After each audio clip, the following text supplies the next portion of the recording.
Friends ఎన్ని ఏండ్లైందో నేను ఇట్లా టెంకాయ కొట్టుకొని తాగి, నేను కొట్టుకొని తాగడమే కాకుండా మా పిల్లలు కూడా ఇచ్చాను. ఎంత బాగా ఎంజాయ్ చేస్తున్నారో. అమ్మ వాళ్ళ ఇంటికొచ్చాను కాబట్టి ఇంక అన్నీ గుర్తొస్తూ ఉంటాయి.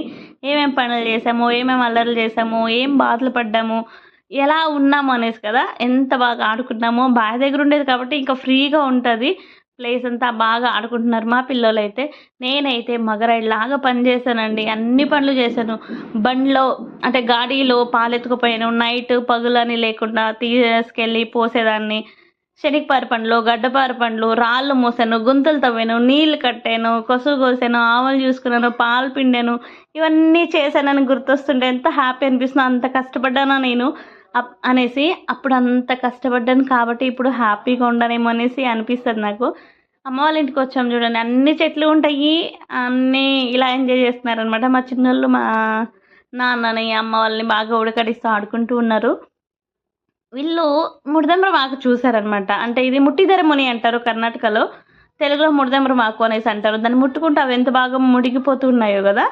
ఇవి మా చిన్నోళ్ళు ఎప్పుడూ చూడలేదు. అందుకే వాళ్ళకి చూపించి ఎంజాయ్ చేస్తున్నాను అనమాట. కొంతమంది అన్ని పనులు చేసింటారు. ఎవరికి ఏమీ తెలియనట్టు మేము ఏం పనులు చేయలేదు, ఇలా పెరిగామని చెప్పుకుంటూ ఉంటారు. కానీ ముందు కష్టపడింది కానీ, బాధపడింది కానీ ఎప్పుడూ మర్చిపోకూడదు. మీరేమంటారో కామెంట్ చేయండి.